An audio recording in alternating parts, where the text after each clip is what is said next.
Oh, this is so cute. And they got me some champagne. Oh, shit. Oh, shucky ducky.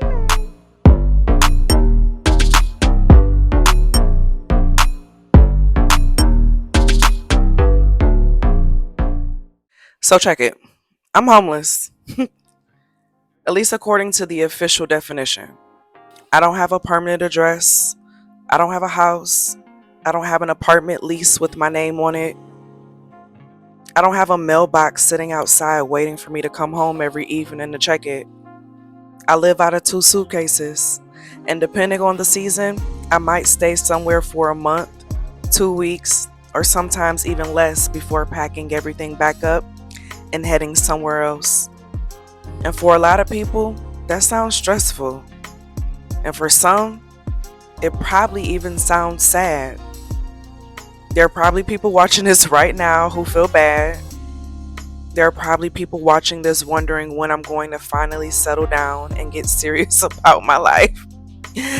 Newsflash, I'm 38 and baby, I'm still childish. But honestly, I understand why though.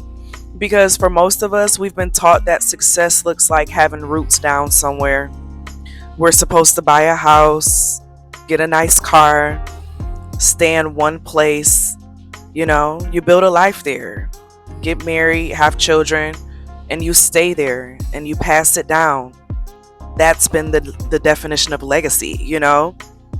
And then you eventually retire there. But somewhere along the way, I realized that version of life never really felt natural to me. So I officially started this journey in December of 2025, and I consciously decided to technically become homeless. My permanent address is a P.O. box. And when I first started telling people what I was doing, I got a lot of mixed reactions. Like, some people thought it was brave. A lot of people thought it was exciting. Some people thought I was having a midlife crisis, and I'm sure some of them still judge me to this day, okay? I even cut someone off because of their reactions to my decisions, because I don't play about me, honey, okay?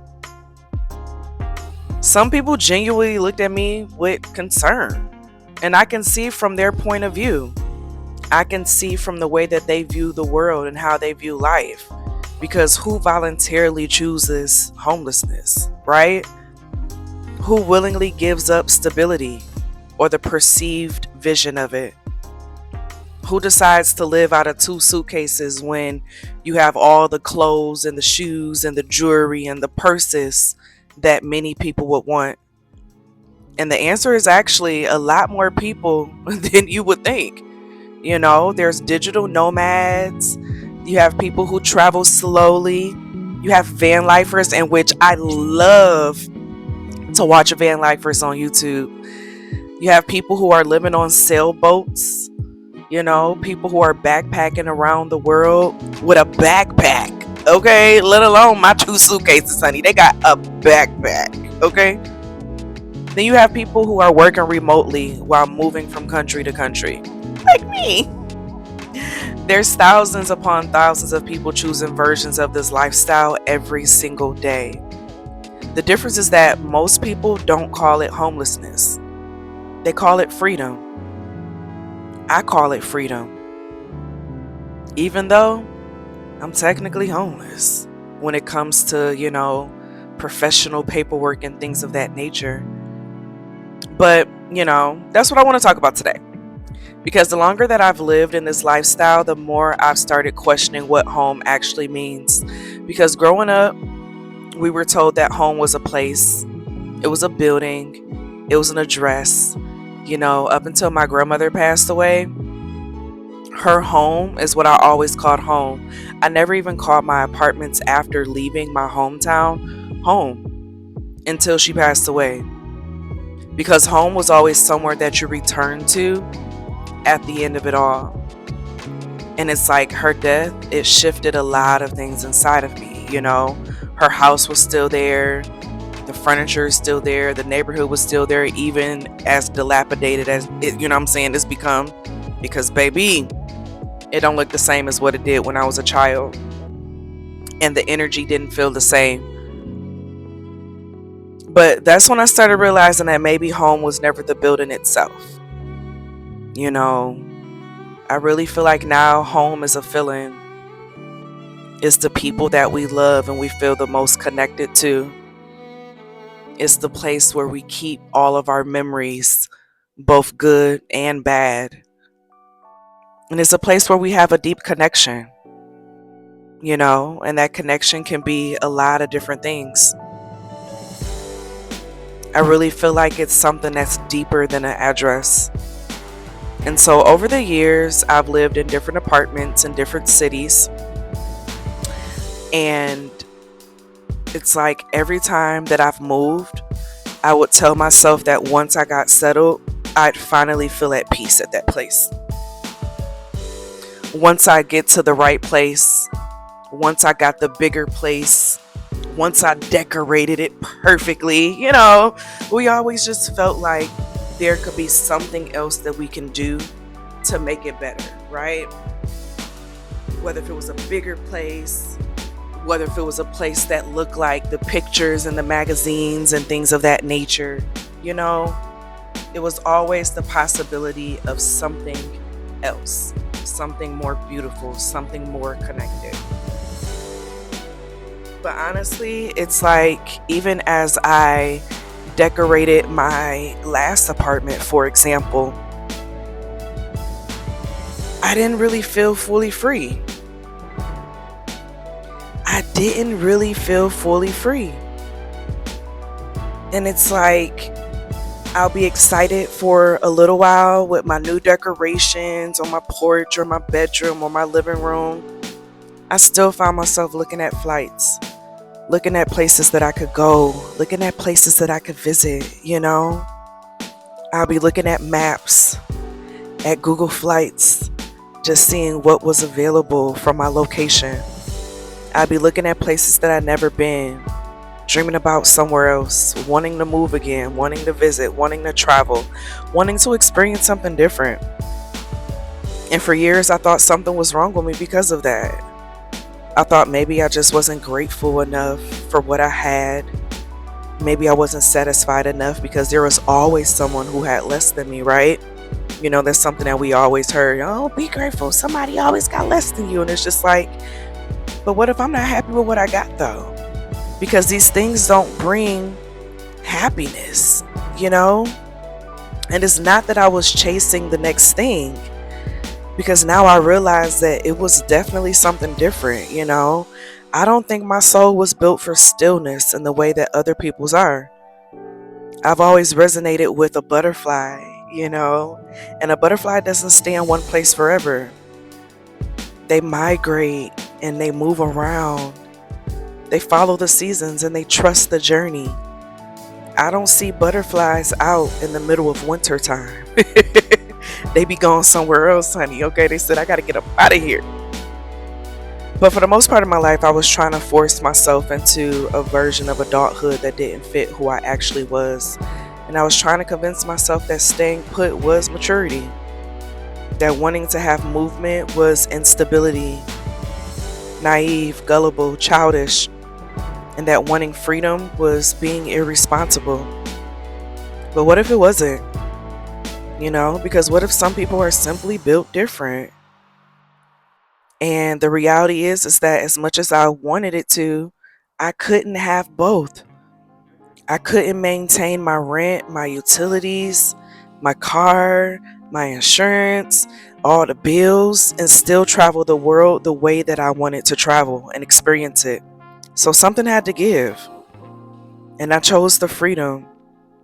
I chose the freedom of the only bill that I have now is my phone bill, my travel insurance, and my Airbnb contract, honey. Okay?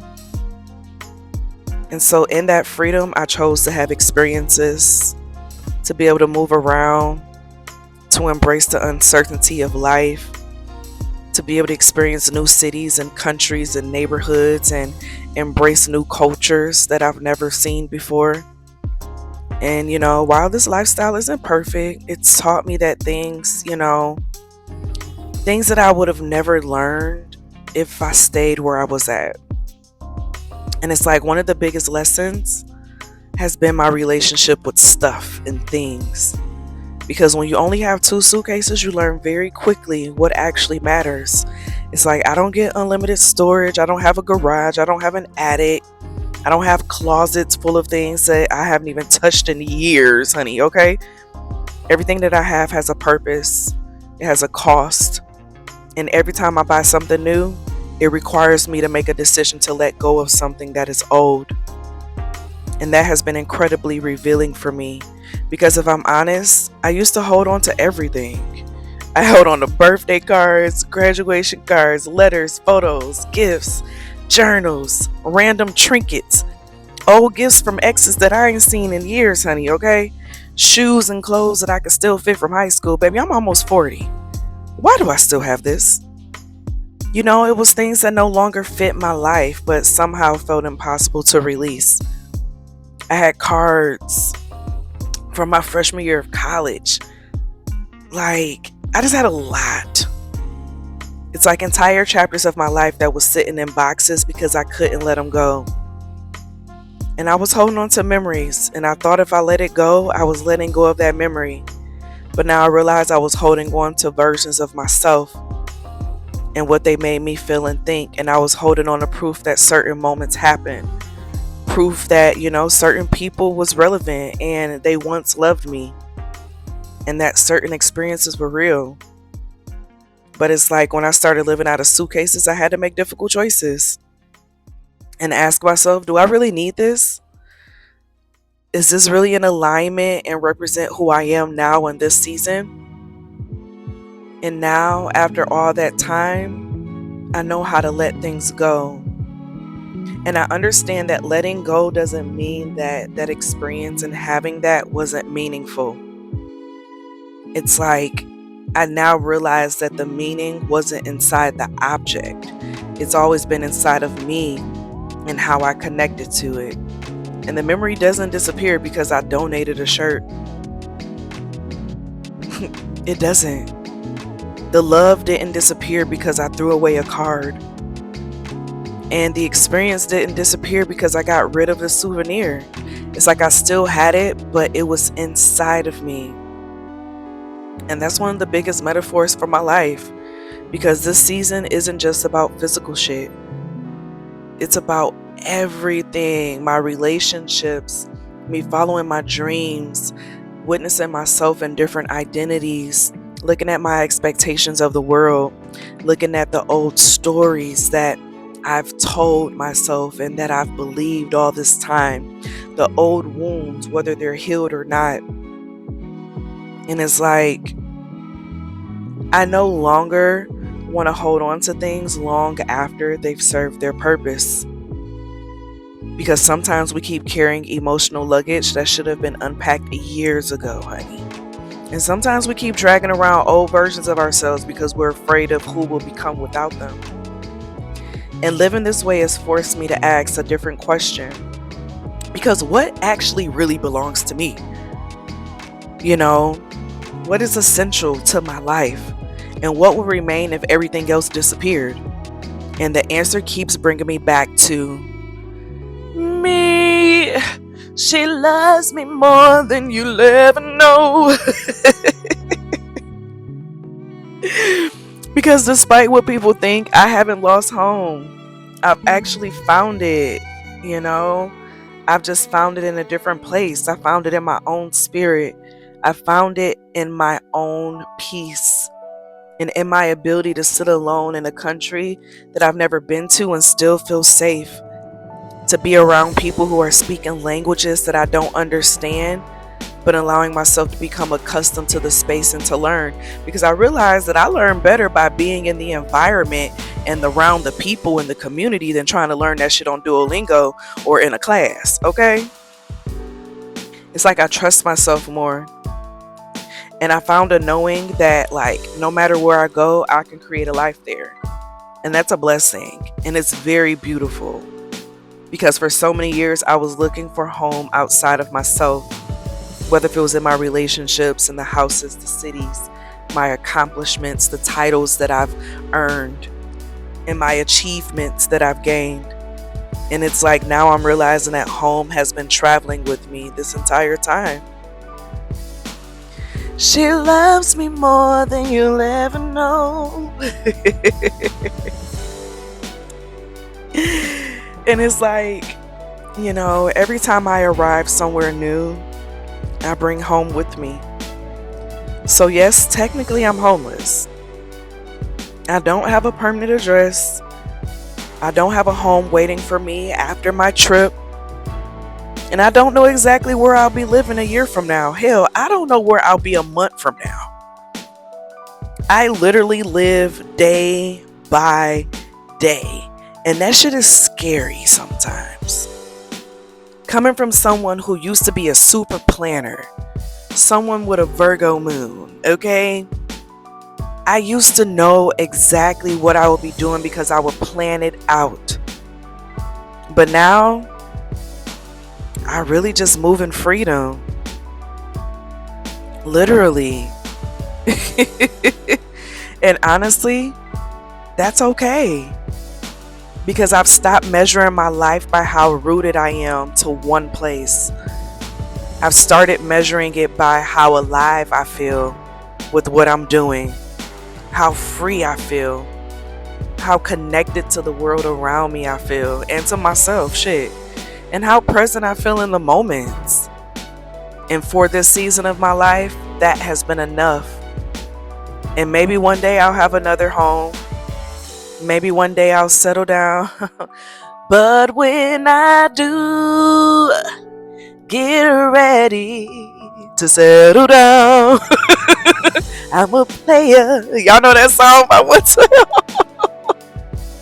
But maybe one day I'll decide I want roots again. Or maybe I won't. Shit, I don't know. But right now I'm learning that freedom comes with sacrifices. And I'm learning that simplicity creates clarity for me. And letting go creates more space for me to do shit. And most importantly, I'm learning that home was never an address. Home was always the person that was carrying the suitcase. And that was me all along. And so I'm embracing it. I'm allowing myself to pack, unpack, move, try new things, try new foods, experience new shit, be in places where I'm confused and I don't know what I'm doing, child, okay? Because it's exciting. And I'm learning a lot that I would have never learned if I stayed put where I was once at.